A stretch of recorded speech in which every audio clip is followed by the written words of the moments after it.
everyone. Shannon Ebner is from Englewood, New Jersey, and lives and works here in Los Angeles. Her work is informed by various modes of reading, writing, poetics, and derives from a combination of sources including poetry, experimental writing, and found language. Building letters and phrases from vernacular materials such as cardboard, concrete blocks, electronic message boards, and found typography, her work highlights how language communicates as a material form. Shannon works in photography, sculpture, video, and artist publications, and projects are often realized through installation. Shannon earned her BA from Bard College in 1993 and her MFA from Yale University in 2000, and she currently teaches here at Roski. Some selected solo exhibitions include Kaufman Repetto in Milan, Altman Siegel in San Francisco, Wallspace in New York, PS1 in Long Island City, and I finally wanted to add that Shannon will also be taking part in the 2018 Liverpool Biennale. So with that said, ladies and gentlemen, please help me welcome Shannon Ebner.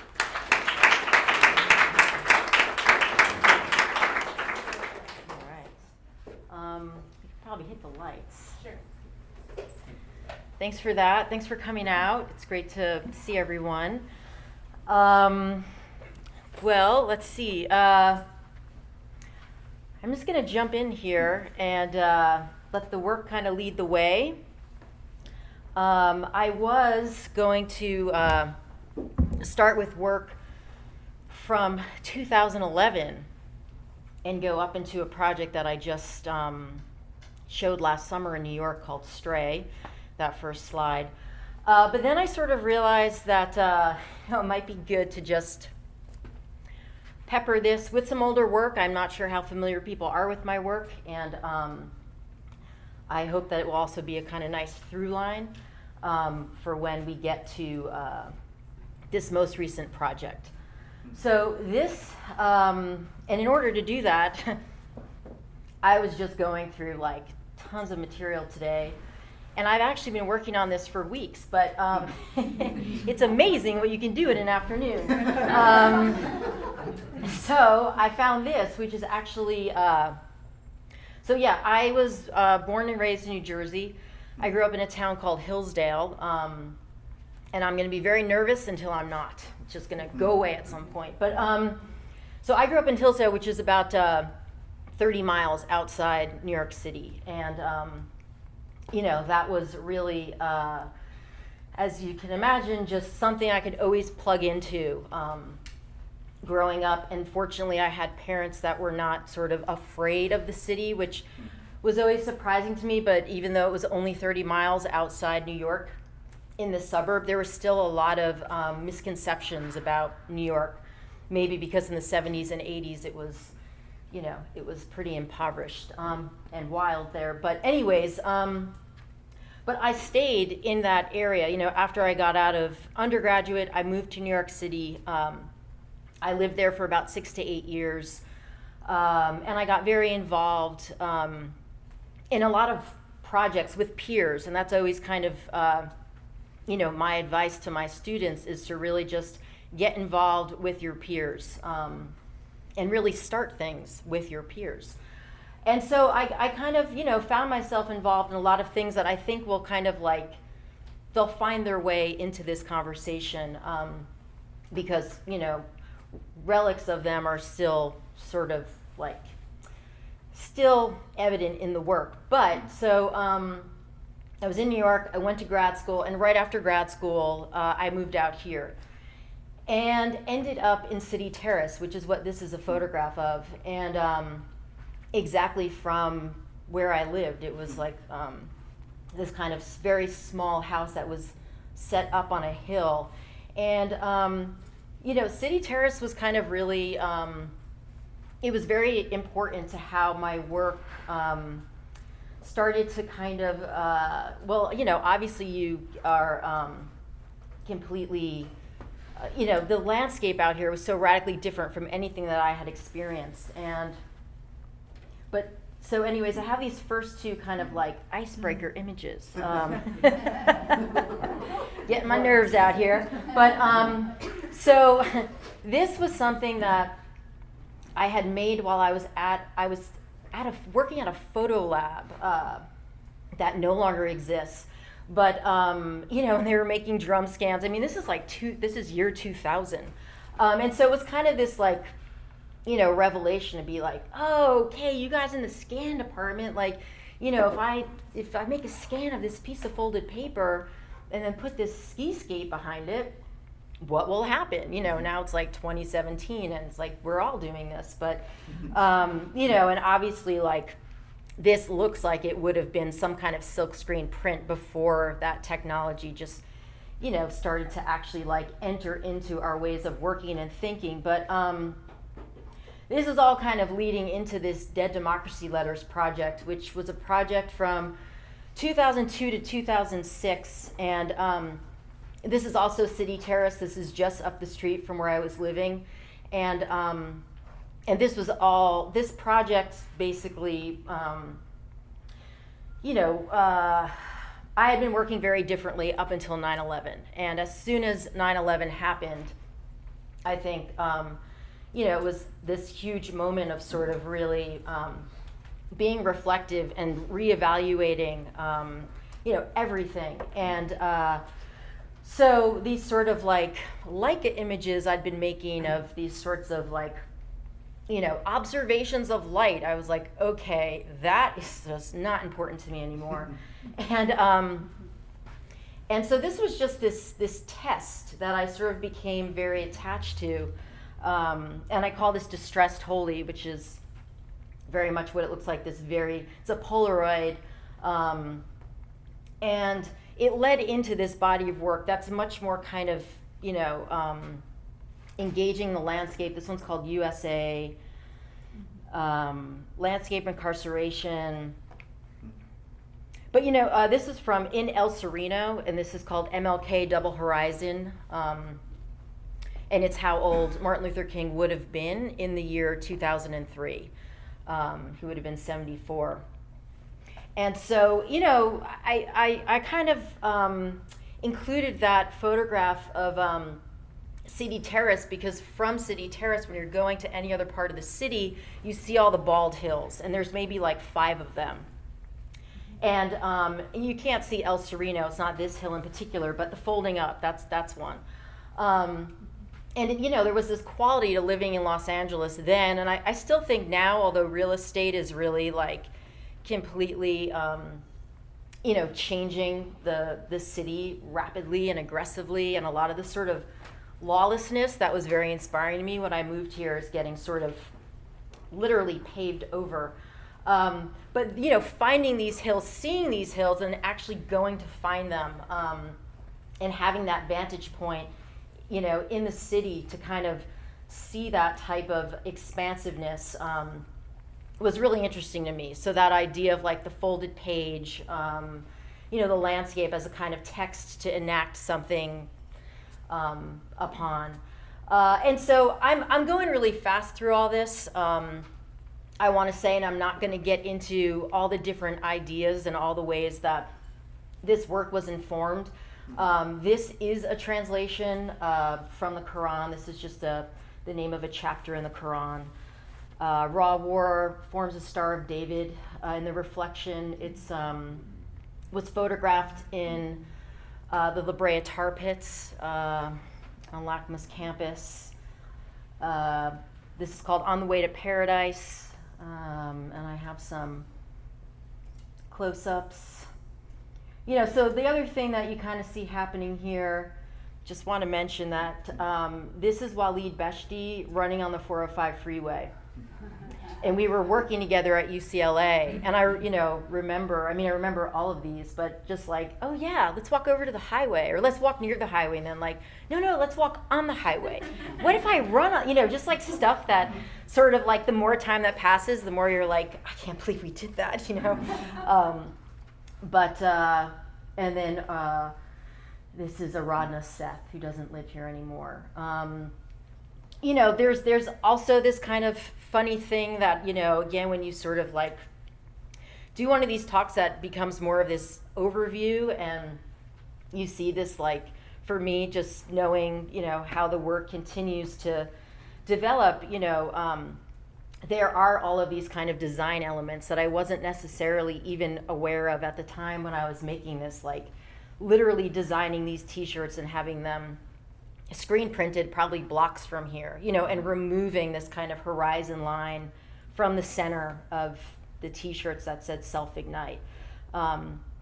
Or even, this kind of design moment with the Star of David, or the 74, like, kind of carrying over these lines over the horizon. Obviously working with the Hollywood, typography as this kind of like, for me about a kind of like symbolic order, thinking of the role of Hollywood in terms of, everything that the country was kind of thrown into from the attacks and from these preemptive strikes in Afghanistan and Iraq. So that is sort of how I, arrived at thinking of the West, in relationship to that font, really. This becomes a transitional image. So Dead Democracy Letters I did from about 2002 to about 2006. And then I became interested in a sort of different kind of image. I came back from doing that show in 2005 and literally was like, okay, I'm actually tired of dragging these huge cardboard letters out into the landscape and kind of, having to deal with the wind and like all these elements. And I was also tired of just like, I always talk about that with students too. It's like, how do you know when a project is done? And I feel like when a project is done when you sort of know how it's going to behave and you're no longer interested in its behavior patterns. Sorry. And so, this sort of thing of like, okay, the letters go on the horizon and then I go really far away. I started wanting a very different relationship to the camera. And so this was a sort of transitional image, The Day Sob Dies. This is a line from a James Schuyler poem. And and instead of the 4x5, it's like sort of picking that Leica back up and also, sort of making way for this other kind of relationship to writing represented through James Schuyler. And maybe I should just say a couple more things about that. So Schuyler, James Schuyler is this figure who was part of the New York Poets and Painters, and was a contemporary of John Ashbery and Fairfield Porter the painter, and Larry Rivers and Jane Freelicher and that whole kind of crew, and also somebody who I had worked with, the poet Eileen Miles. She had also been his like poetry assistant and would go and look after him at the Chelsea Hotel at this, and so, so she was always talking to me about him. I took a bunch of workshop classes with her when I lived in New York. They were these unaffiliated poetry workshops that mostly like painters and performance artists and kind of downtown people that were, older than me,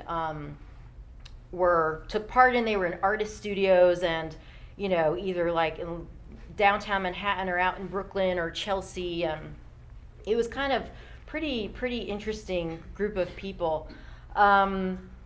And so, so this poem, the thing that, so Eileen would always just like Xerox poems and circulate them, and this Schuyler poem called Greenwich Avenue was one of these poems, and it's also this kind of really, I always think of it as a kind of model for a way of working, because it's basically this poem. It's like, it's very painterly or very like kind of 70s photography. It sort of like talks about this red brick building and light at the end of the day and how it's like, on the red bricks. And at the end of the poem it says, and the doctor nods and speaks of a further bleeding. And you're like, what? It's just this like crazy kind of shift in the poem. And the door that you walked into the poem in is not the same door you leave through. I mean, basically. And so I think that's why sort of, apart from just the melancholic, right, nature of a sobbing day. It was also that idea. So that led into the sun and the sign. And as you can see, I left those big cardboard letters behind. This is called the crooked sign. And I started really engaging with found objects. Literally found this on the street, put it in the back of my car, drove it home. This I made with kosher salt. It's called democratizing. Ran water down the driveway. Yes, tomorrow, no tomorrow. Another one of those kinds of, Los Angeles hills that I was talking about. But you can see that I'm doing these other things that are making, that are not as sort of like heroic as that Dead Democracy Letter series, but still really engaging in the landscape. But then this becomes a very transitional image because I made this in the back of my garage. Oh, that's right. I wanted to be in presenter mode so I could see the image that follows, but I'm not. It's okay. I'm like, shit, what comes next? Close your eyes if you want to. Yeah, it's all right. I'll make it through. So this is called Opic. And yeah, so this becomes this kind of transitional image that I sort of like, it factors in further down the road. But, I think you can tell I made this whole thing by hand just with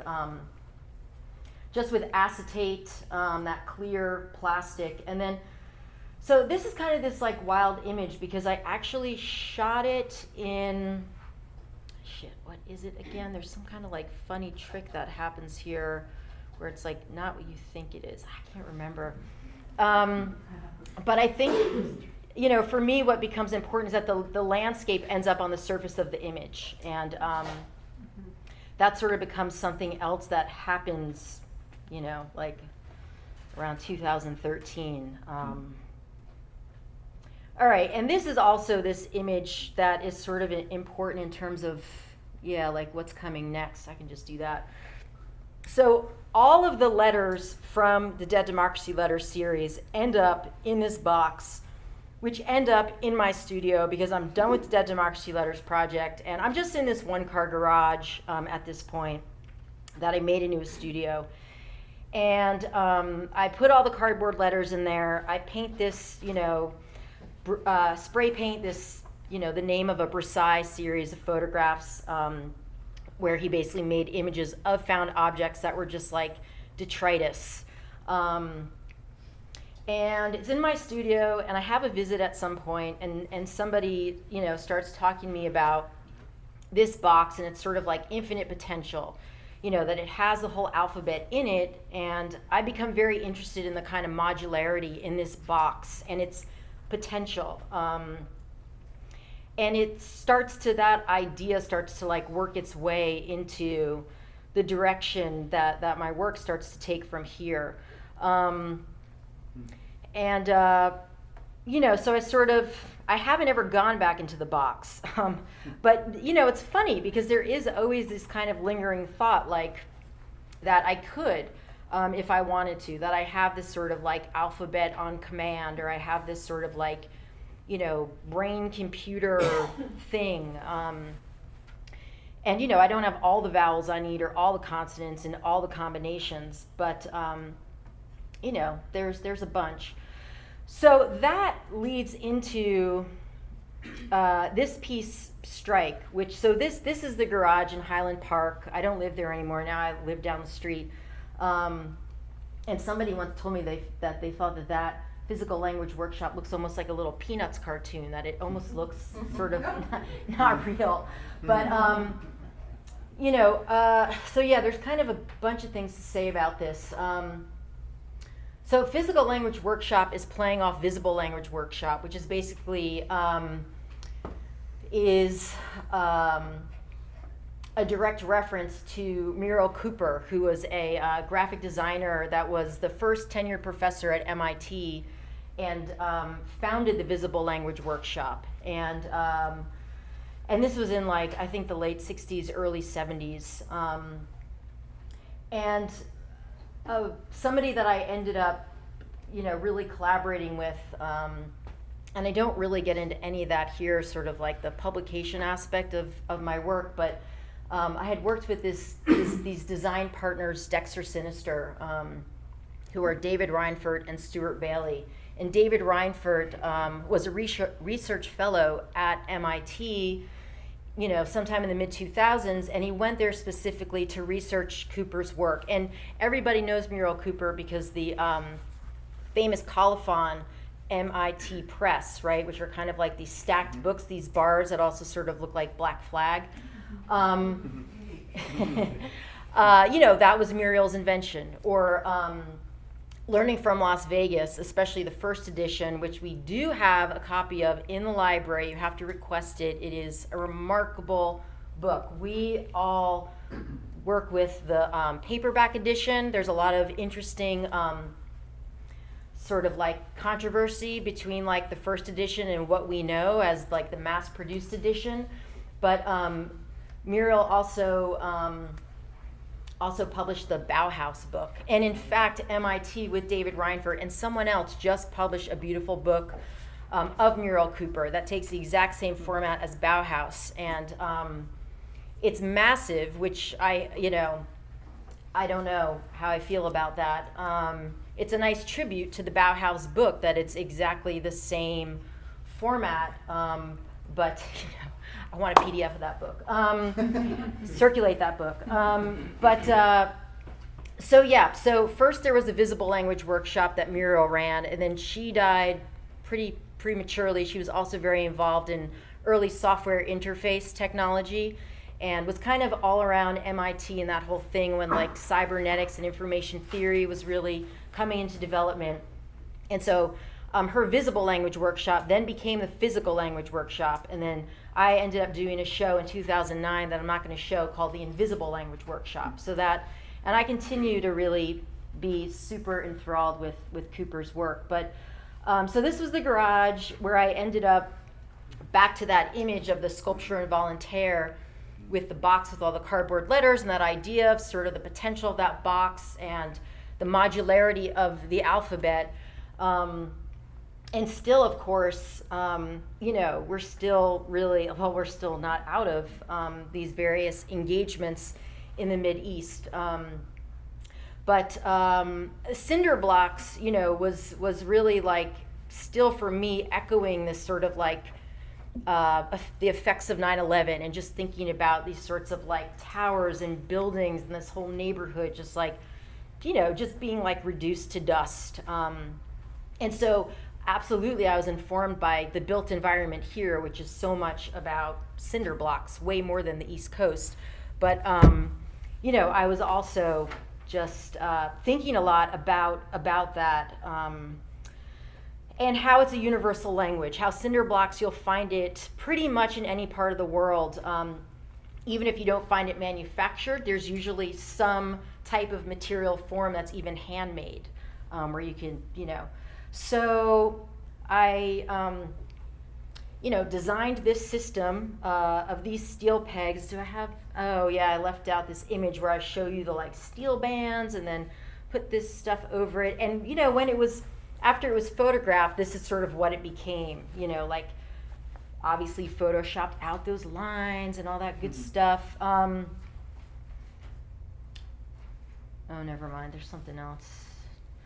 All right, so then there's the question of like, I've made this alphabet. Hold on a second, we're going to go back to that.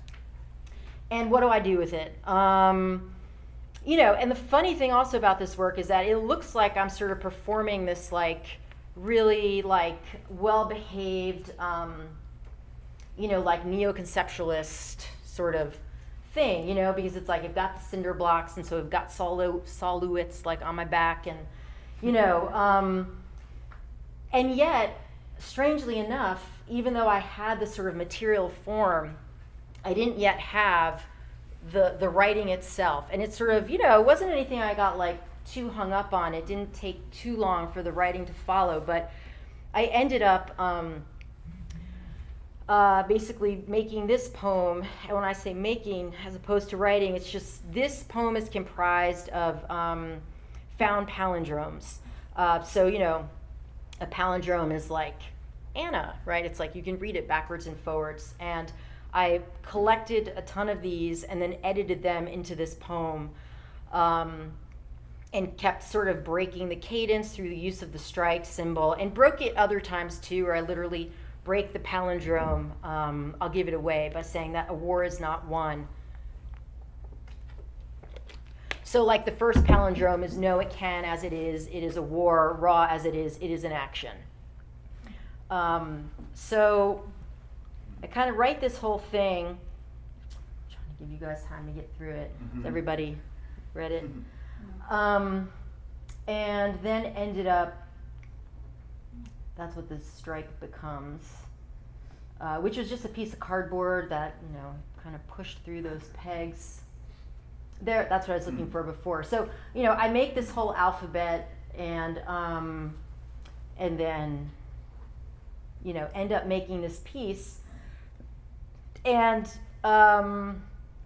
then obviously showing these two things together. This is the 2008 Whitney Biennial, so this is a while ago. And I think, I think this thing of like, this sort of like, moving, like chasing your tail is like this constant thing where it's like the writing comes first, the materiality comes first. Like, there's always this thing of like, where is it cited? What's it made of? What's it saying? And it's, it's always sort of like those three variables that are like kind of moving around each other. And so that's going to sort of come up now a bunch. Details. So this is where I was going to start the talk. I was going to start it right here, which was, I think, causing me to just like wake up at weird hours of the night. I'm really curious if I get a good night of sleep tonight. But because... it was just a little like awkward. You'll see why, kind of just like starting with like these projects. The Electric Comma, Black Box Collision A, Hudson Yard with David Reinford again, a public character, which is a show at the ICA, but also a video, and then the recent project. So, we're all right. Okay, so Language of Exposures from the Electric Comma series starts again with a poem. Well, this time it doesn't start with the kind of making of the system and this idea of modularity, and it actually starts with the writing. So it's kind of the opposite. So I write this poem, Dear Reader, comma, the 27th letter of the alphabet is a blank comma delay, a language of exposures, a Dear Reader photograph in your mind, comma, I, the liquid treatment causing ecstatic delays. Now go outside this time and plug in some really long cord. This will make your photographic dance the electric comma and promptly disarrange the photographic universe. I state this comma, turn it around, turn it around. So this now becomes like a lot of different things. I just start with that, one phrase, and this is 2011, so I'm actually invited into the Venice Biennale and make this piece, as you can see. Moving the, and like I said, this is not, everything. I kind of left out this whole other project in 2009 where I do incorporate some of this strike alphabet into other projects kind of from 2008 to 2011. But this becomes this kind of like interesting turning point where, what that poem says or is about is a lot of different things. There's like echoes of cybernetics, and this guy Claude Shannon, who was like one of the kind of credited as one of the founders of information theory, this kind of polymath guy.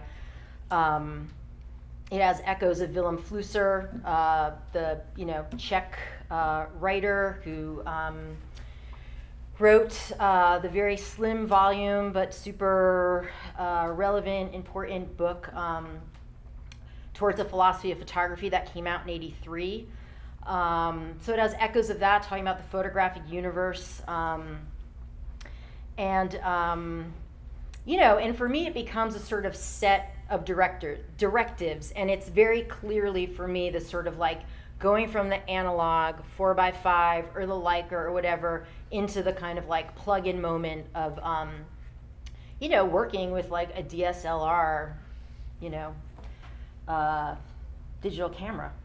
So So I make this, and then it's like a soft crisis because I'm like, okay, you know, I actually don't think I can continue working on this poem with the strike alphabet. And so, you know, like, what's it gonna be? And, you know, other things are happening here that, you know, I continue to be engaged in terms of, like, what is happening, you know, like how language or linguistics and, like, visual communication are sort of very noisily, like, in a jam here.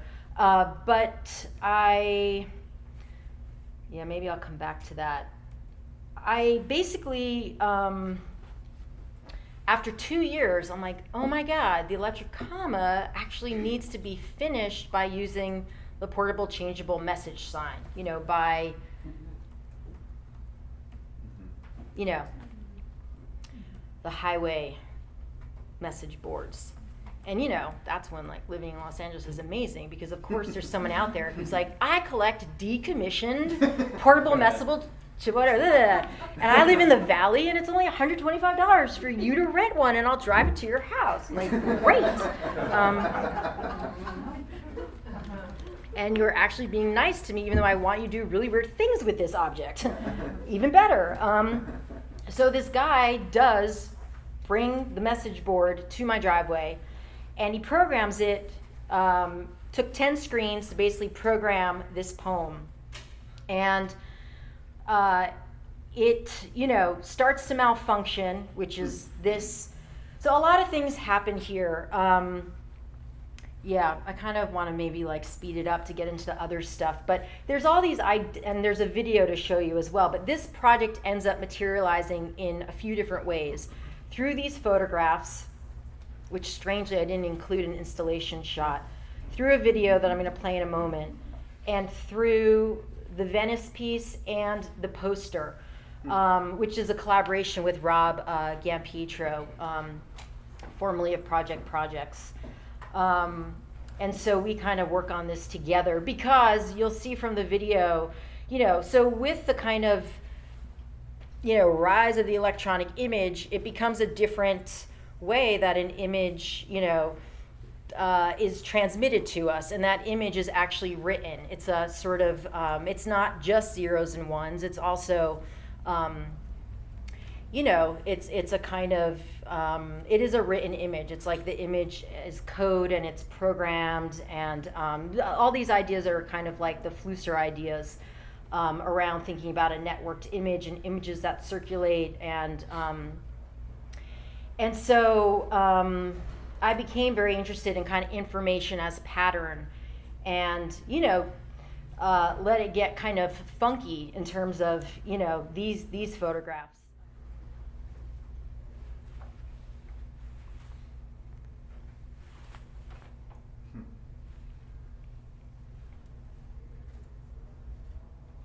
So the poster becomes this way for me of, you know, preserving like the pleasure of reading, you know, because the point of this is not to deprive legibility. The point also has to do with, you know, a lot of different things, you know, looking at, and also this is kind of like that thing when I said, like, oh, remember that Opic image, because that idea of the sort of like landscape happening on the surface of the image. When the sign came to the house, and I photographed it in the driveway, I realized that because of the plexiglass, it became a reflective surface, and it actually did record, you know, the physical world on its surface. And so then it became about, you know, where to bring this sign so that the landscape that I wanted to, you know, incorporate into the project was actually written into the image itself. And so, and you also have these moments where you can kind of see this like shadowy, like photographer, like you can literally, when it kind of goes out into that area where you see like sky and landscape, you know, there is this figure, and that was also very important to me, like within these ideas of cybernetic theory, you know, there's different waves, and there's like this really interesting moment between second and third wave where, you know, the engineers are sort of thinking about this black box, thinking about, there's the, anyways, maybe you see it, maybe you don't. But they're thinking about these ways, like how do they, as scientists, kind of, are they inside or outside the system? So they imagine this. I think it's like Gregory Bateson, Norbert Wiener, Margaret Mead, and there's many others. There's also this guy Hans von Forster that I got into for a little while.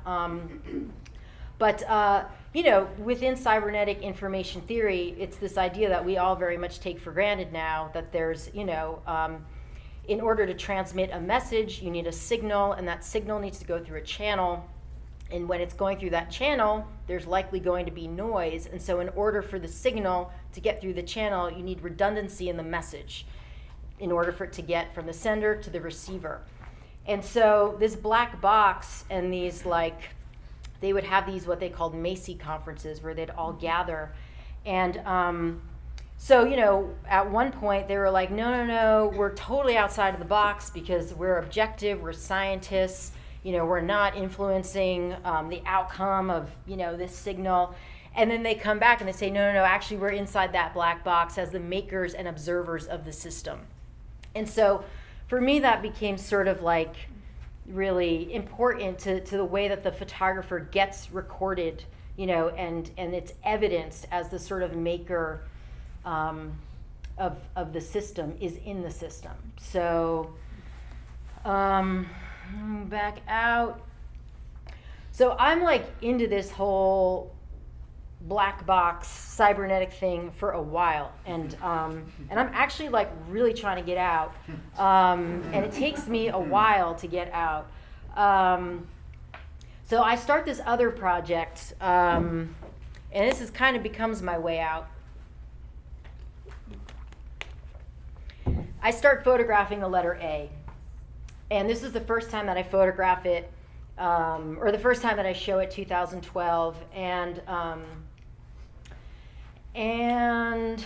I call it A photography because I'm just sort of thinking about the way A, can be used obviously to just be a picture, a place, a thing, but if you move the A right next to the word, we all know what happens, it sort of cancels that thing. And I'm really interested in this play, and I'm also really interested within ideas around poetics, of if a photograph can be indeterminate. If we think about photographs as saying this photograph is of a car from 2017, or this photograph is, et cetera, et cetera. There's a way that, our mind takes longer through language to sort of process the image cognitively and linguistically than the function of sight itself. And so I was interested in these A's as, as having some relationship to that, to possibly being indeterminate, because out of context, for me they act more sculpturally, and they become about, two legs and a torso, and they become kind of analogical. And they become a lot of things. They become a kind of space for the imaginary, and they become a way for me to get back into the landscape. But I gotta still stay in this damn black box. So I do A photography, and then it turns into black box collision A, where I do just that. Put them in this black box. That was in a gallery in London. This is in Milan, where I have more space, so I can play around a lot more. Whole bunch of kind of install shots here. And so now I'm just going to take you through all the A's really quickly. With their titles, they're also achronological. But there's this other, they give me a lot of freedom, actually.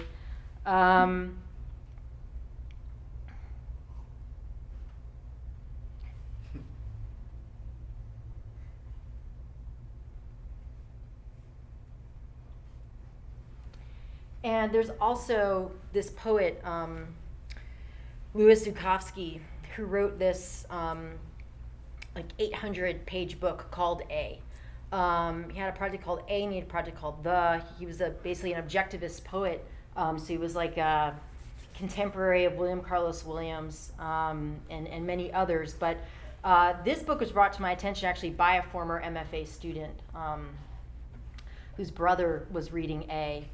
And A, like within objectivist poetry, and within this project in particular, he wrote it over, I think, 50 years. And it's actually wildly experimental and very postmodern. I mean, there's all sorts of like appropriation, techniques. There's classical music scores. There's, different, things that were, he himself, his parents had probably immigrated from Russia, and they, landed on Lower East Side and spoke Yiddish. And so there's lots of different like languages. He was at Columbia. So anyways, it becomes this like crazy sort of, like just testament to, the kind of quality of objects that take on importance, in a person's life. It's like, it's not a diaristic poem in the sense that it's like any kind of journal entry, but it actually begins to sort of like build up over all these years and kind of tell, many competing narratives about his life and the lives that sort of intersect this. That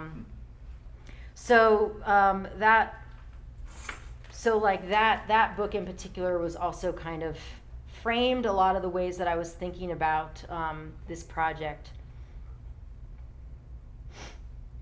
in terms of this like gathering process, this accumulation. And even like William Carlos Williams Patterson is also like a 5-volume poem. It's not nearly as crazy as A in terms of like its size, but also took 20 years for Williams to write, and really kind of tells the story of this city in New Jersey, which is also where my mother's from, and is also wildly sort of experimental. And that form of both of those books, just kind of like going in and out of them, is just very interesting to me as a way of sort of, a way of kind of poetics like operating. All right, so I get out of this black box finally now. 2014, 2015, I was actually invited to do a commission on the High Line. I really have to speed this up. In 2012, and I was invited to do a billboard that kind of sits at the start of Chelsea. And I didn't want to do that. I wasn't interested in it. I wasn't, with those A's, it's like, it's instant reception, but there's also something where, they I think you don't, because they are kind of indeterminate and they're not actually located in a place or time, I think that interrupts some like reception. And the billboard as a format for me, I'm just not interested in photographs being like that being consumed that quickly. But I'm interested in kind of advertising in a way, and that project has a lot to do with advertising, because all those A's are actually taken from storefronts and advertisements, and they come from places, even though the way I treat them sort of empties them out. They still have this. So David and I'm going to speed it up. I invite David in to collaborate with me because we continue to have this ongoing conversation. And as a graphic designer, often when you're studying typography, you really start with the letter A. And we start having this ongoing conversation around this project. And I end up developing a Hudson Yard, which takes its namesake from a real estate development project in Chelsea in the meatpacking district. That's really transformational. If you're at all familiar with that neighborhood, the High Line's beautiful. It's an incredible kind of park. But it's like there's this kind of this real estate project that's been taking place. All around it is all kind of like luxury real estate and luxury retail, and they're, you know, building like 23 like, you know, new skyscrapers, and on and on and on and on. I mean, it's happening here, it's happening in a lot of American cities. So we decide that we're going to do what we call an anemic ad campaign, and rather than do that billboard, we release one poster at a time. A wheat pasting company puts a poster up once a month. We never know where it's going to happen. There's a photographer that works for the High Line. He's kind of on retainer, and he photographs that poster. They tell him where the poster is. He photographs it over the course of one day, and we start getting all these images. And, you know, I didn't even know that this guy, Timothy Shank, was going to really like photograph it so extensively that one day of the month for 12 months. But what starts, you know, coming to me is like quite fascinating. And I made this video that I definitely want to show you.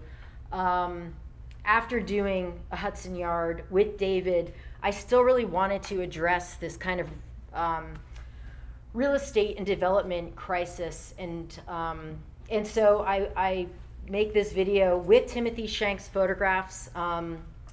So basically, the kind of I'm going to skip all this. Where's the?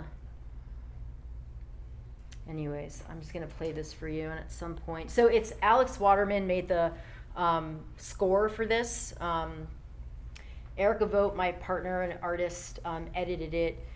Timothy Shank's photographs, you know, I edited them, I made them black and white, I did all this stuff to them, but he licensed them to me. We had to negotiate that contract. It was a very interesting process with the High Line. And then I basically, all of the kind of text, not all of it, but a good portion of it are from, extracted from community, you know, kind of like zoning board meetings that the concerned residents of this district were having with the real estate developers who would make promises that they never kept, and, you know, on and on and on and on. So it's 14 minutes.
Thanks. Thank you. So I just have the most recent project to talk about, and I'm gonna, we're not gonna, we can talk after, because I'm really glossing over things now. There's a lot more to say about that video and the relationship to the collaborators and everything. I'm gonna really speed through this just to get to this last project. This was a show at the ICA Miami, 2015-16. I've seen enough of this, but just to give you a sense of how it all came together. Oh yeah, there were all the credits I was looking for before. And then Stray, go back to this. Yeah, so I haven't presented this before, and yeah, we'll just see how it goes. It's so new that it's just, I'm so in it. So I'm, all right, so this project, Stray. All right, so I come out of all that work around the letter A, photographs of the letter A, and as you can see, a lot of collaborative energy. And I started thinking, I hadn't really approached a show for a long time where I was going to just try and build it from the ground up. With the A's, it was like once I kind of settled on that, I was like, okay, I'm photographing A's, and I would go and I'd photograph A's, and all these different projects sort of manifested around that. But it was still like it had this thing, you know what I mean, where I was like on this trajectory, and it was pretty clear. And I was really happy to sort of be done with that, and then just sort of like sit with myself. And I was thinking a lot about what it would mean to work with a living subject. A lot of these projects in the past took their inspiration from subjects that I had no engagement with, could have no engagement with. They were, dead and buried. And so I started sort of going through this process. I was thinking a lot about my relationship to Eileen Myles, the poet, and an essay that Maggie Nelson had written about Eileen, called something like When We're Alone in Public, the Metabolic Writing of Eileen Myles, something to that extent. And so I was thinking about the role of like the body in relationship to language. And I was sort of really trying to get to that with all the A's, but I wanted to get to it even more directly. And I've always been so close to Eileen sort of as a mentor, as a friend, that even though the project really started with her, I'm sort of going to like come back around to her as I keep going down this path. But the other sort of person in front of me was this poet, Susan Howe. And so this project, let me just like sort of take you through it. This was a show last summer. If I could change the way exhibitions are photographed now and the way galleries are lit, I'm gonna work on that. I really just like really not into this like weird alien thing where everything is just looks like this. And it was a very beautiful gallery and small, which was great. So I'm just trying to sort of take you through this. This is called Temple High and Low. It's called Friends Indeed House. This is kind of non-denominational organization in Pasadena. It's not a homeless shelter, but it provides resources for people in need. And this sort of just, I had photographed it once, the door, and then I'd come back a second time, and then this person just kind of walked into my frame with an inflatable bed for donation.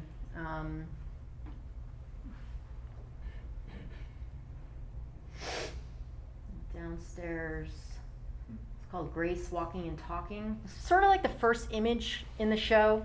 The first image I made for the show, and it was, and I didn't even really know why. Like I had heard Grace read in Los Angeles at the Poetic Research Bureau a few years ago at this point with her friend Alex Chavez. And and I had been thinking about that Eileen Miles essay about this idea of the metabolic, the idea of the sort of body as an organism, and Maggie talks about the way Eileen kind of like writes with her sexuality and kind of how you can't really separate the two, and I think that there was an element in that, in a sort of direct address mode of Grace's writing too, where it was just really, anyways, it had echoes of that, and and this was like me really going out on a limb, because as you could see from all these images, there's like very few portraits. Mm-hmm. So this was, like I was like, all right, if we're gonna do the living subject, I'm gonna actually, this becomes like an image that I return to over and over again, because because of how I choose and arrive at representing the poets. So yeah, this I should have called the Cold War couple, but it's called, I think, Tree Ellipses. And the one on the right is from a really long time ago, from Montebello, and the one on the left is like, different park. This is something from one of Susan Howe's poems. It's a made-up Indian word, and it's sort of sound, translation is sort of like, sounds like what it feels like. It's like bombs, breathing, swords, flames, like this kind of crazy 17th century war chant. I got to say a lot more about those poets, but I'm just trying to like drive you through what's going on here. Will and Be Going To, might recognize from the video. American Photographs, Walker Evans. This is just like a placard in my studio. It's kind of a longer story, but it's called Signal Escapes, which is from, actually, this is called The Splay Anthem, which is the name of a Nathaniel Mackey book of poems that I worked very heavily with that book for this show. And then this is called Signal Escapes, which is kind of extracted from one of Susan's poems. And then this was just like a remnant of the past architecture in this space, was this panel door. So I was like super excited about that. Details. Oh yeah, and then this website that I put together, which we should probably actually go to, because it's another way that I can talk to you about this show.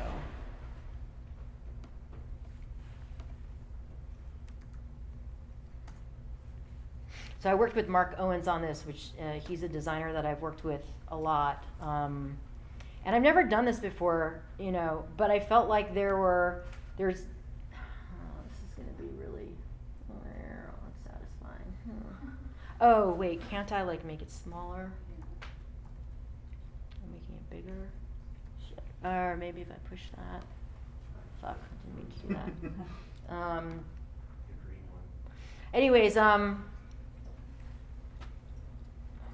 okay, so you gotta just bear with me. Like, this is just raw. This is unprocessed. When you just make something, you're sort of like, I don't know. So this idea of sort of representation, how to represent the poets, and why these poets, there's all these sorts of natural questions around, this project and this idea of a living subject. And basically what ended up happening was I started with Susan, and I kept trying to like figure out, how I was gonna, like I don't know, I didn't want it to just be like one poet, but I also didn't want it to be a ton of poets. I didn't want it to be this like show that was about a collection of poets. And through Susan, I kind of discovered Nate. And so, these are two sort of, verses from longer poems of theirs. So this is Susan's poem.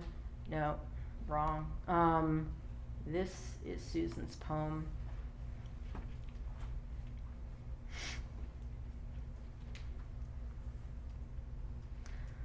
from her book Singularities. This is from the section Articulation of Sound Forms in Time, Loving Friends and Kindred. When I look back, so short in charity and good works, we are a small remnant of signal escapes, wonderful in themselves. We march from our camp a little and come home, lost the beaten track, and so river section dark all this time. We must not worry how few we are and fall from each other. More than language can express, hope for the artists in America and etc. This is my birthday. These are the old home trees. I actually have a recording of Susan. I think I will never read that out loud again. It is so weird. I remember, when I was really doing like all those poetry workshops with Eileen, all these friends in the community had died of AIDS, which is another thing that a public character doesn't even address, sort of what that neighborhood was to the gay community. The piers on the West Side Highway and a whole transvestite community and all sorts of things that I was privy to kind of growing up, being this kid from the suburbs, coming and going to Manhattan off that highway and being a young, queer myself.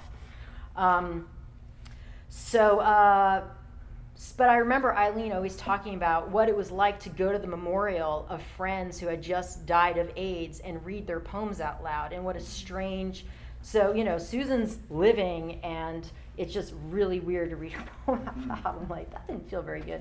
And of course she does it so much better. But anyways, hope. Okay, hope for the artists in America and etc. So hope in this poem is a historical figure. So Susan's writing really, and Nate's writing both take up sort of modes of history in the writing, and kind of both deal with what I would call sort of counter narratives.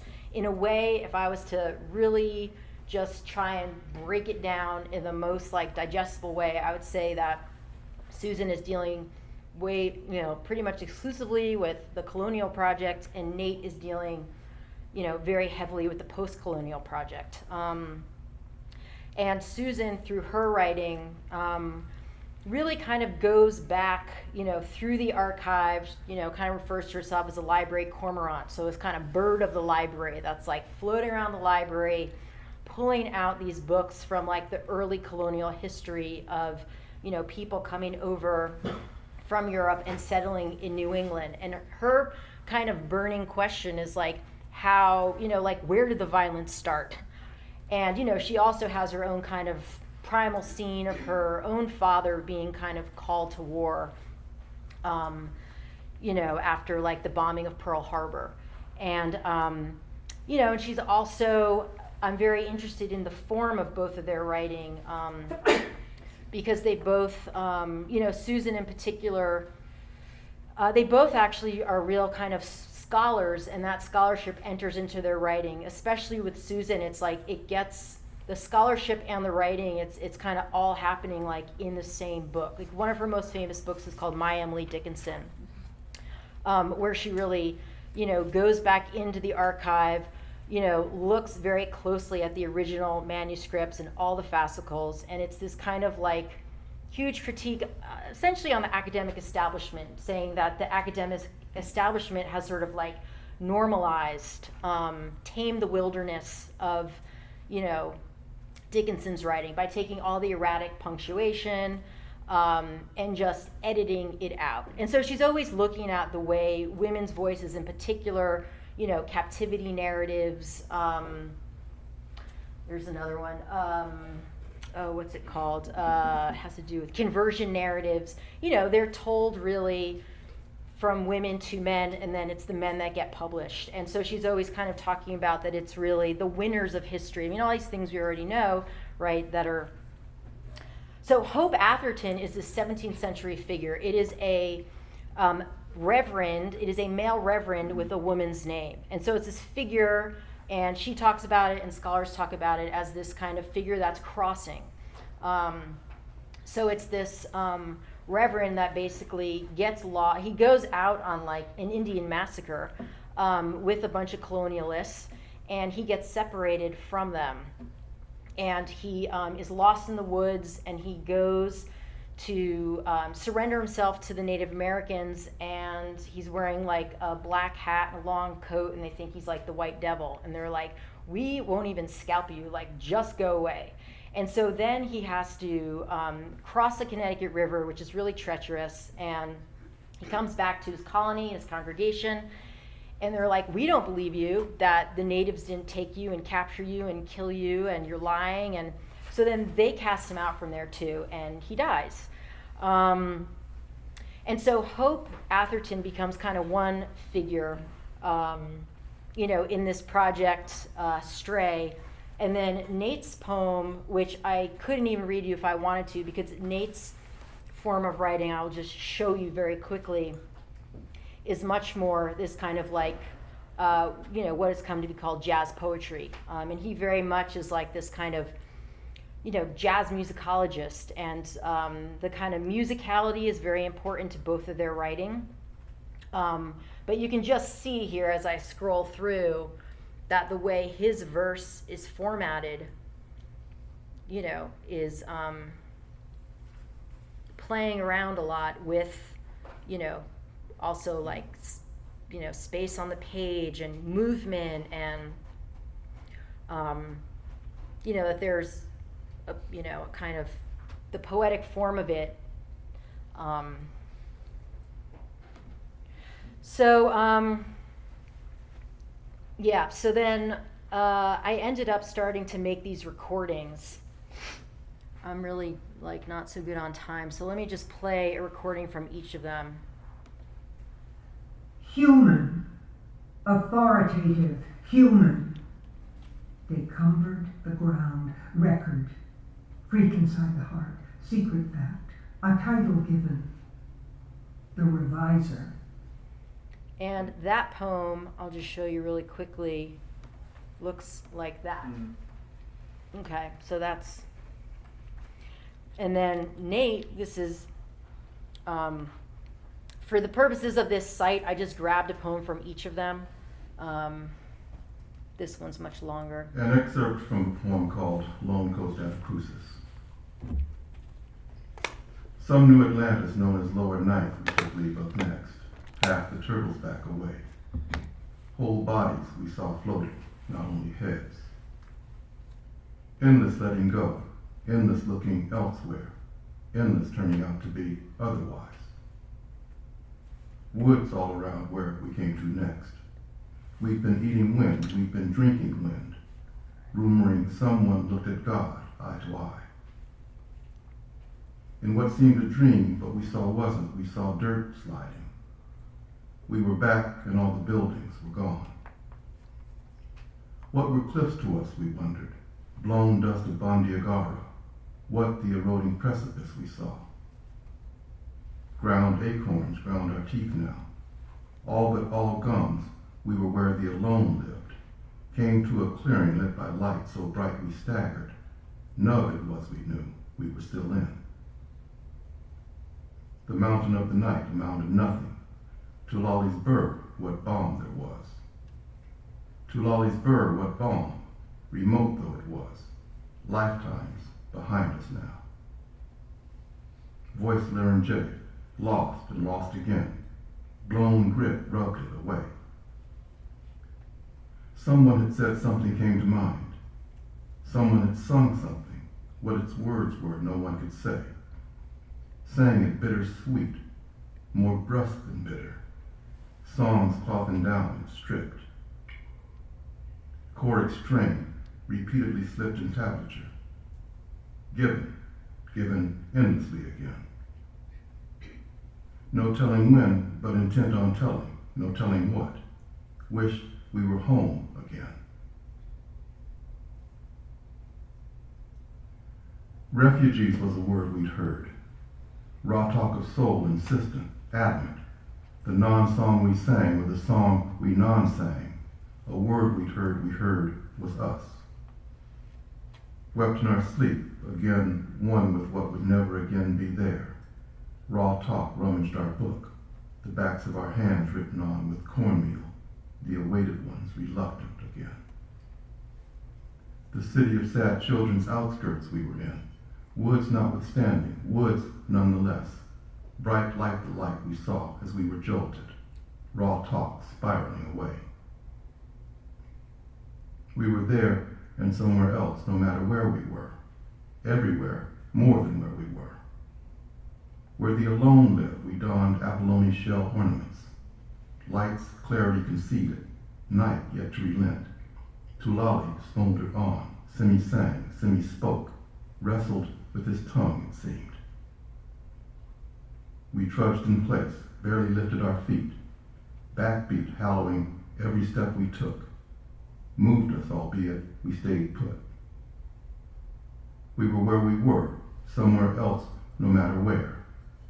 Evacuees, a word we'd heard. Stutter step, stuck, shuffled, dance-like. Tulali's croon enticed us, toyed with us, ground gone under where we stood. All right, so I'm just going to say one more thing, and then I'm just going to wrap it up because I'm really out of time. I just wanted to say that, so Mackie, just to talk for a moment about his scholarship too, which is really important to the formulation of this show, is he wrote a book called Discrepant Engagement, and that book really kind of brings together, a group of writers that sort of geographically and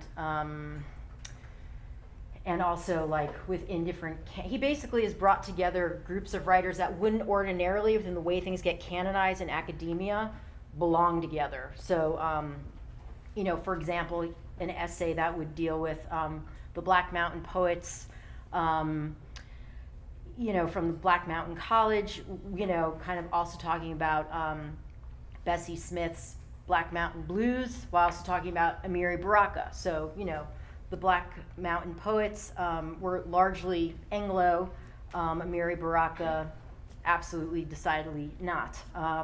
So that kind of like cross-cultural way of discrepantly engaging with who he called going towards the noise, going towards the problems of actually trying to look at ways that things that are seemingly unrelated can actually be in dialogue with one another. And so that became, one way that I was trying to engage with the two of them, put one on one side of a record, the other on another side of the record, and just have them kind of discrepantly engage. It's not really the only way that I think about the show. There's other things going on, but because, it's 7:30 and there might be questions, so I think we can just end there. So thanks very much.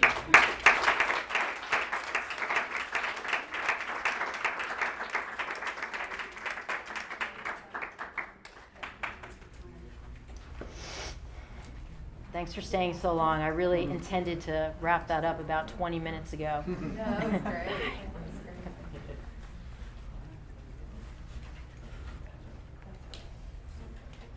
I can start if no one wants to start. Can you talk a little bit about the collaborations? You said you would mention that. Yeah. How you work with people. How is it different in the collaboration with for the video and in this, which is also kind of collaboration? Thanks. Yeah. No, that's really helpful. The interesting thing about this is that word now, collaboration, is, I feel like they have sort of been tolerating me, these two poets. I mean, and that, they've been open to my interest in working with their material.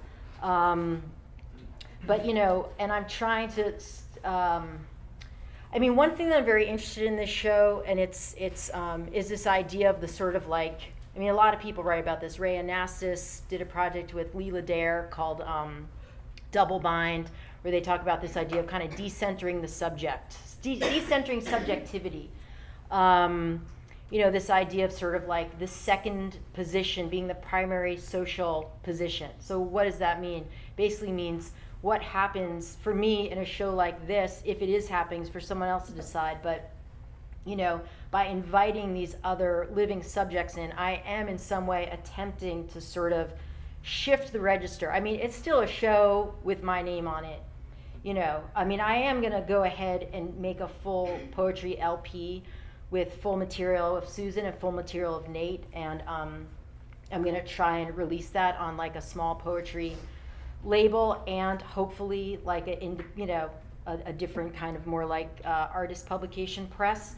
But so I'm interested in seeing if it can like really go out legitimately as this thing that it won't not have my name on it, but I think I'll really, really try and like enact this experiment. But yeah, I think for me through this project, I'm sort of interested in where all these lines are. Like, when is it a collaboration versus when is it some other type of engagement? You know, I invite these people into this project, and now it's going to keep going. I didn't know that it would, and it just sort of dawned on me a couple weeks ago, like, yeah, I'm not done at all. And now I'm going out and having more, straying more, and having more conversations with people sort of outside, you know, this whatever field or whatever you want to call it, and inviting them in. And so, but even with like, you know, a public character and working with Timothy Schenk's photographs from the High Line, like that was a really interesting sort of, relationship, you know, to actually set out on this project, not even realize that Tim's photographs were going to become so central, you know, to how the project was fully realized. And I'm kind of interested in that too, like kind of setting up the conditions for a project, and the project generating the content, and the project kind of making all these problems for itself that become, you know, sort of a way to, I don't know, just come to another understanding of what collaboration means. You know, I mean, also like my partner Erica Vogt, she had been commissioned by MPAC to do a project called Artist Theater Program that she then did again in Brooklyn at Roulette as part of Performa. And the curator for that, Charles Aubin, he brought to Erica's attention, and the group sort of took up, but like with varying degrees of antagonism, this book by Roland Barthes called How to Live Together, which is about this idea, I guess it's a bunch of Barthes lectures that got transcribed about idiorhythmy, which is this idea of how you can actually, you know, sort of keep your own rhythm by also being in rhythm with others. And it's a Greek word, idiorhythmy. The best way I've been able to sort of understand it is maybe if you think about if you're a dance soloist. Like, for one thing that Erica was doing, she took me to a Merce Cunningham rehearsal that they do still, the estate or foundation. And you know, somebody explained that what Merce Cunningham would do for these duet dances is he would bring each dancer into the room, teach them the dance, send them out, bring the next one in, and teach it again. Of course, both people would learn it and remember it differently, but then perform it together. And so for me, that became like the most concrete way I could understand idiorhythmy. Like, keep your own time, but be aware of the other person's time. Don't not respond to that time, but stay in your own time. And so I think, you know, for me, I'm very interested in all these ideas and how artworks can, you know, kind of, just go into these realms, you know? Yeah. Thank you for speaking. So in a lot of your work, from what you showed today, there's a lot of, a lot of it was very language specific. Yep. And there's also some references to some things that, you know, I'm very glad that you were showing, because I guess I wouldn't have gotten like the Quran title or Sure. the piece of a poem or something. Mm-hmm. I guess how important for you is it that the viewer would know something like the specific references, and have you ever had conversations or specific thoughts about using like a particular language like English in a more international setting? Yeah, definitely. I did get to translate something recently for a project in Buenos Aires. And I hope to do that more because, I'm very interested in that. But this idea of sort of, you know, the kind of referential nature of the work. I mean, I guess, you know, Yeah, it's something that it's like every time I try to meet that question and negotiate it, and it's my position on it is often sort of changing. You know, I mean, a lot of times I don't feel a great responsibility to, you know, the source of something, but then other times I do, and then I try and make it really explicit. I mean, in the case of Stray, it's like, it's Susan and Nate, and I went to great lengths, so everything is like really clearly, you know, captioned, whereas other times I've taken far more liberties and not concealed it, because it's not like, oh, I'm trying to keep it from you, but, you know, there's a discursiveness to the project. It's like, that stuff is sort of out there, it can be found, you know, in the same way that I enjoy going and finding, like, even the experience of, you know, engaging so deeply with Susan and Nate's work is all about that, like, Bandiagara, where is that, you know, it's sort of, constantly sort of reading while studying and you know, pulling out all the sort of kernels of information that are there for an active reader. Yeah. To like loop back around to the Hudson Yard and Oh, yeah. like, art project, I was kind of curious about like how you kind of dealt with the institutional critique Yeah. of being, I don't know, I have a lot of young artists here that are interested in doing institutional critique, but are given power by the institution and then critiquing it. Yeah. Then after, like, you know, and I was just curious how you had to like reconcile with that, if you got in trouble or, you know, things like that. Yeah. I think that these things occur, and I was just really interested in Yeah. kind of fleshing that out. Mm-hmm. Yeah, I mean, that project in particular was really challenging because, you know, and I kind of felt, I think the reason why it took me 2 years from the invitation to actually coming up with the project was because I was so sort of like, yeah, because I had so many questions about the site itself and about, you know, not just the site of the High Line and the way the art actually populates the High Line. So that was sort of one sort of challenge, how I could engage with that in a way where, you know, the work could be on a slower register, you know, like a year-long Anemic Ad Campaign, like totally slowed the whole thing down. It wasn't actually cited on the line. I guess I sort of try to negotiate those things through the making process. I mean, you know, which is just my way of working through everything. You know, it's not to say that there weren't tensions though, because there really were tensions around the entire project. There were, yeah, there were, in slowing it down, in just, you know, my refusal of the billboard, you know, was sort of this first act of like, well, no, not that, but how about this, you know? And that, you know, and everything's a negotiation, because it's like, I'm not interested in hostility, you know, I'm interested in sort of like institutional collaboration, institutional communication, you know, how, but still there was a lot of tension.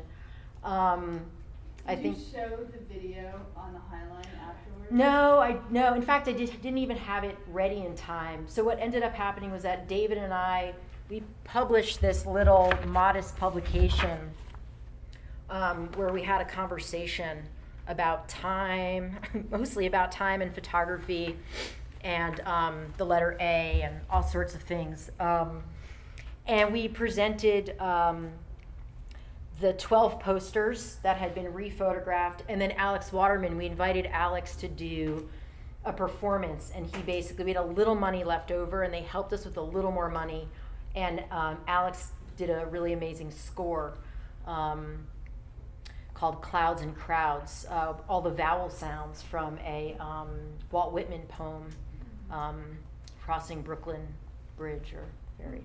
And then, sorry, Rochelle, 1 second, and then it was only after that whole project wrapped up that I thought, okay, now I need to actually make this video that really addresses all these other issues around the project, and then I just went off and did that on my own. So, I mean, this is related to the video, so Yeah. I don't know if you've shown it before. Yeah. do you, like, what's your ideal way Yeah. of showing it? Mhm. Because what strikes me is that it is about this very public space. Yeah. That has a very particular scale. Yeah. That is about a kind of physical, bodily engagement with the changing nature of that neighborhood, et cetera, et cetera, et cetera. Yeah. So we're looking at it as a representation of itself. Yeah. But how do you ideally envision presenting? Mhm. Yeah, I presented it at the ICA Miami show, and it was, probably about this size. And I installed a cinder block wall, and on one side it was projected. On the other side, one of the posters was kind of stuck. But I've also shown it on monitors. Yeah. So. But I like the physicality of it. I do prefer it to be a kind of larger projection so that you get those things that you're describing, and it becomes a kind of immersive environment. And so that's the ideal format for it. And what about putting it back in Hudson Yard? Well, that would be interesting. I mean, that's kind of like the political part of in it. a yeah. I mean, yeah, in a way, that's that. Yeah, if it came full circle, that would be ideal. Then there's the critique. I mean, Jennifer asked, in a way asked the question, and it wasn't ready at the time, but Right. it wasn't shown there not because you're not interested in showing it. No, I would have shown it there, and they would have, I think they would have been happy to screen it there, and if it did show there again, like if I ever had that opportunity, it would be great for it to show there, because then the critique could actually be, like, it's really located, like, where it belongs. It's also the document of a changing neighborhood. Yeah, right, exactly. Yeah. I have a question. This is a very basic question, but I've always wanted to hear you talk about it. Okay. Black and white, using Oh, black right. and white photography. I mean, it's a very basic question, but I Yeah. think it's really interesting to think about in terms of Yeah. the language Mhm. of black and white photography and the way you're employing language and just what your ideas are behind that. Yeah. And I don't know, I mean, there was a few color images that I Right. think Yeah, in the no, video definitely. itself, Mhm. but otherwise everything you've showed Yeah. is in black and white. Yeah, well, I mean, it's changing. It changes, it's changed a lot over the years. At first, it just had to do with a move away from anything. I got my MFA from Yale. I was there from like 97, 98 to 2000, and it was at a time when everything was like big and in color, and it was sort of like thinking about that, and coming out here and starting on the Dead Democracy Letters project after 9/11, it became so clear that if I made that work in color, to me, it felt like it would look like advertising. And so that was sort of like the first reason for going towards black and white. Then as things went on, it became about sort of, the fact that we don't live in a black and white world. And so it was a way to sort of have work that portrayed or represented our world by also being of its own world. And then a kind of way to deal with indeterminacy. Then a way to sort of deal with, graphic representation, printed matter, publications, text on a white page, black and white. Flusser has ideas about black and white being the world of concepts. Now it's in some other whole zone that is like super complicated, and I need to sort out, because it's like I have a white writer and a black writer, and it's like, and it's the black and the white, and it's this discrepant engagement. So now I'm sort of like, it's not something I was going, there's a question of like, well, was I going towards that, or was I like, or is it like the elephant in the room?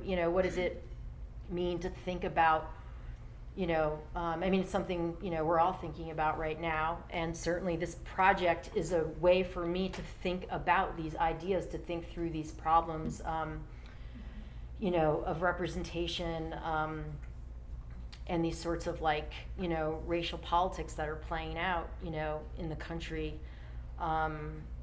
with such urgency. So, so I'm thinking about that right now, like, oh, the black and the white, like, is there now a relationship that I cannot deny or ignore between, the monochromatic medium? Because also in this show, like, I'm thinking a lot about tonalities, I'm thinking about, the frame of the guy dropping off the bed are these different exposure rates, they create that kind of pattern. And so for me, that's about like a metabolic thing, like thinking about the camera as a space of breath in, the transmission of a poem, and going from the kind of black box transmission to the bodily transmission. But then I'm also thinking about, the kind of primal scene in Nate's writing has to do with, he tells a story that is basically, it's kind of part of like a doggone myth, and it tells the story of basically a brother and a sister that are out crayfishing, and the sister catches all this crayfish and the brother can't catch any crayfish, and the brother is younger and he keeps asking the sister for crayfish, can I have some, and she says no, and she keeps denying him.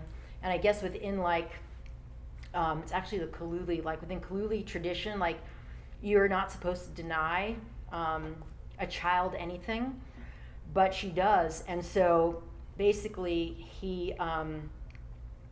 it's this kind of breach in their social contract. And he turns into a mooney bird, and he kind of flies off because regular language no longer serves him, and it turns into this kind of bird cry. And so Mackie, and this is based on like anthropologists that he studies, this is like sort of like a primal scene for him in his writing, where it's like this idea of sort of like the flight away from language and like bird song and these kinds of so anyways, it's a long way of saying that I'm thinking about the black and white right now in terms of all these different ideas that are kind of in the work. Yeah. Maybe you kind of just answered it a little bit, but just from looking at your work, kind of like thinking of or working sculpturally a lot. Yeah. Like 3D, but then you flatten everything in photograph. Yep. Just wondering if you could maybe talk about that a little bit, and also with some of those with the A's series. I know some of them seem like they started out. Were you walking around and photographing ones you found, or were you printing them out and then photographing them? Yeah, I was mostly just finding them around, going out into the landscape, and I mean the city when I say that, and just finding them. I only made, I think, one. Yeah. Oh yeah, the unbearable flatness of being. Yeah, that's my axe to grind. Yeah, I don't know what to say about that. It's something I really, it's a good question I have. About the medium. I mean, and its flatness, and it's sort of, I have this relationship to the kind of photo and the graphic, and a graphic space is a very flattened space.